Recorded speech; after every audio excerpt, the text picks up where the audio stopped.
All right, thank you everyone for coming out tonight, joining us as we honor these members of our community. For those of you who don't know who I am, my name is Josh Van Dyke. I'm a member here in the Hall of Fame Committee and a sports reporter for MLive and the Muskegon Chronicle. Tonight, I have the distinct honor of introducing Joe Berger into the Muskegon Area Sports Hall of Fame. Other than a 30-minute phone call a few weeks ago, tonight was the first time I'd met Joe in person. And for as physically imposing as he is, I can also tell he's a humble, hard-working family man. From the blue-collar community of Newaygo, Joe learned what it took to earn your keep and applied those values to his time as a student-athlete, where he excelled both in the classroom and on the gridiron. Joe's a 2-year varsity starter at Newaygo as an offensive lineman and linebacker, excelling on the defensive side of the ball with 238 tackles and 1 interception. He earned all-conference honors as a football player, but more importantly to him, he was selected academic all-state honorable mention for his work in the classroom. Joe originally had no plans of continuing his football career after high school, as he set his sights on an engineering degree from Michigan Tech. However, Joe's father wanted him to keep him busy while he ventured into the Upper Peninsula for school and mentioned that Joe should probably at least try out for the football team. At the time, Joe was only about 210 pounds, and admittedly, offensive line wasn't his favorite position in high school, but he wasn't quite fast enough to be a linebacker at the D2 level. So he committed himself to the weight room and eventually bulked up to 250 pounds by his second year at Michigan Tech, maintaining his natural quickness and football IQ. By the end of his college career, Joe was a 305-pound wrecking machine. He was a 4-time academic All-GLIAC selection, a 2-time All-American at right tackle, and helped Michigan Tech to a GLIAC title in 2004. Joe was selected by the Carolina Panthers in the 6th round of the 2005 NFL Draft, to become only the 3rd person in Michigan Tech history to be drafted and the first since 1987. Most NFL careers only last 2 to 3 seasons due to the physical, mental, and emotional drain of the sport, but Joe relied on his blue-collar, hardworking nature to continue to stake his claim at a roster spot, and eventually retired in March of 2018 after 13 seasons in the NFL.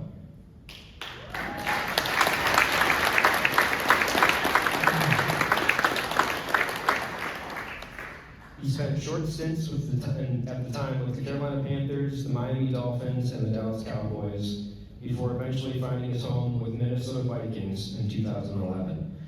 One of the highlights of Joe's career came in 2015 when he took over the role as a team starting center and played every game that year, helping Hall of Fame running back Adrian Peterson rush for 1,485 yards and 11 touchdowns.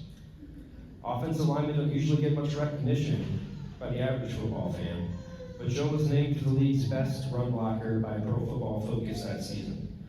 The following season, Joe played all 16 games again for the Vikings, and once again was named the highest rated center in the league by Pro Football Focus. Joe ended his football career on a memorable note as he was on the field for the Minneapolis Miracle when the Vikings completed a Hail Mary pass in the final play of the game to win a divisional round playoff game against the Saints, in a play that I'm sure most football fans in the building would remember. The Vikings lost to the eventual Super Bowl champion Eagles the very next round, but Joe battled against one of the best defensive fronts in football and walked away from the game knowing he left it all out on the field. Now Joe is living his life to the fullest as a full-time family man with his wife Abigail, his sons Gavin and Blake, and his daughters Ella and Macy. For his athletic achievements on the football field, academic prowess in the classroom, and his living embodiment of hard work, determination, and grit, please join me in congratulating Joe Berger and joining the Muskegon Area Sports Hall of Fame.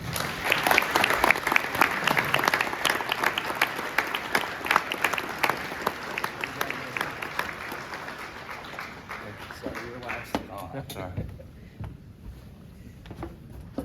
Thanks, Josh, for that intro. It was probably a little more than I deserved, but as an offensive lineman, you try to stay out of the spotlight. It usually means that you started a game with a full start, or had 2 holding calls in a row, or gave up a sack, or something that you don't want to be known for. So this is a little uncomfortable for me, but there are some people that I'd like to thank. So first of all, thanks to the board for this honor. When the phone call came, I was kind of taken off, a little shocked by it, and I appreciate it's been a memorable night and a great honor, and congrats to the nominees that I get to share the night with. It's been great to hear your stories and learn and hear from you.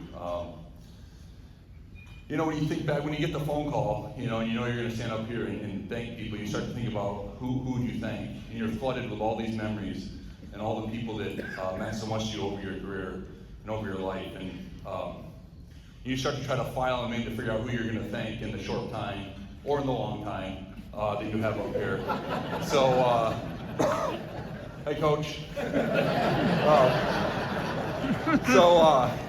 And you quickly realize there's no way you can thank everybody that meant something to you in your life. And, growing up in a small community of Newaygo, it was a great place to grow up. Hard-working area, and there were so many people, teachers, neighbors, Sunday school teachers, coaches that just meant so much to my life and helped me grow into the man and the athlete that I am. And I got to play a game I love, a game that I couldn't wait to play as a second grader. Just waiting, watching the neighbor kid come home playing football and just wondering how to win for him. And I got to play it for almost 30 years. And that's such a privilege that it's hard to put into words. And so, there are some people that I think I'd like to especially thank, and that's my family that's here today. So, most importantly, my parents, who from an early age, helped me build a foundation, in the Bible, and that, that foundation that I didn't know would carry me into the NFL and into big city life, into places and environments that I didn't know I'd be in. And to be able to rely on that and that foundation I had to keep me grounded and keep me focused on what I need to be focused on in the trials of the NFL that you can get wrapped up in and feel like this is all there is in life, and you watch the news and see how bad you are, and to have that foundation to rely on and to keep you grounded. There's no way I could have done what I did without that to rely on. And my wife, I started dating.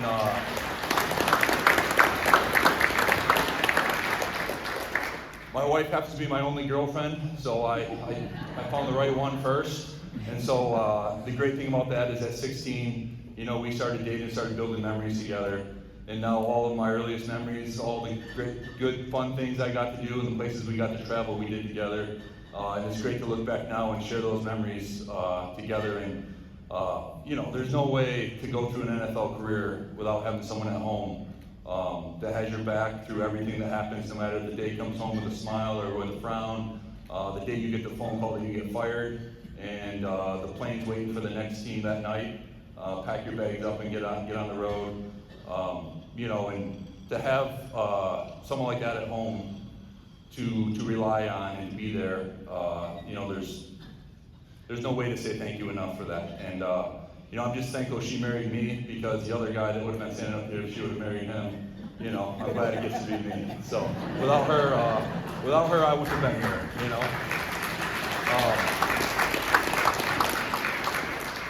My sister's here, and I thank you to my sister and brother-in-law, Chris. Danielle got a lot of phone calls of, hey, Abby's getting ready to pack up the kids. I'm at training camp, and she's about to drive 9 hours with 4 kids. Can you help?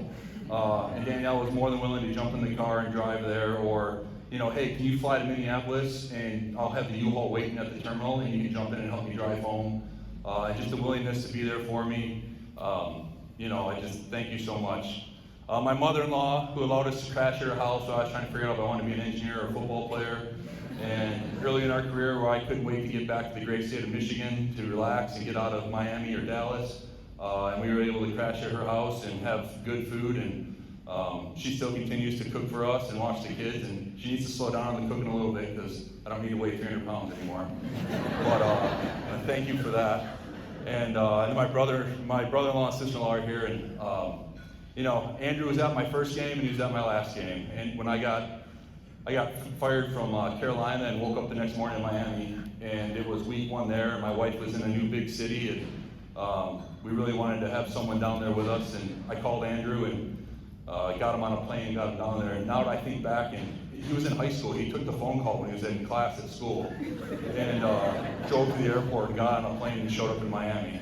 So it's crazy now to think about. I have a high schooler now, and to think back of, like, I'm not sure how that worked, but I think Andrew and Errol were at the most games of anybody of my family, of my games, and I appreciate so much them following my career. And then I got the 4 kids. The they were there through, all 4 kids were born during my career, and there was times where, you know, I didn't know if we were gonna make it back in time for a birth, and Abby was thankful that Tony Romo dropped the snap. And we didn't get to go to the Super Bowl that year because Gavin was born January 26th, and may have missed the birth there if we were making a Super Bowl run. So both daughters were born in Minnesota, and so just being able to grow the family through the NFL career is just, you know, the kids, I appreciate them and moving back and forth, getting in, changing schools and stuff like that. So it's great to have them here with me, and it's great to be able to share my career with my kids. So, you know, there's so many people to thank. I thank God so much. He had a plan for me that I would have never imagined growing up in Newaygo. I wasn't the kid that dreamed of being a football player and athlete. I want to work on fighter jets. You know, that was my dream when I was in grade school. So to be able to play in the NFL for 13 years is something I never imagined possible. And you know, that was a plan God had for me that I would have never thought of. You know, I just thank you so much. Thank you guys for coming tonight, and thank you for this great honor.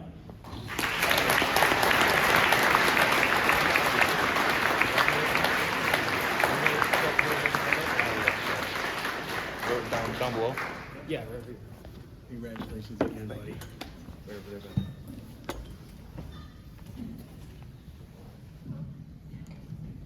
You're as tall as Dan is.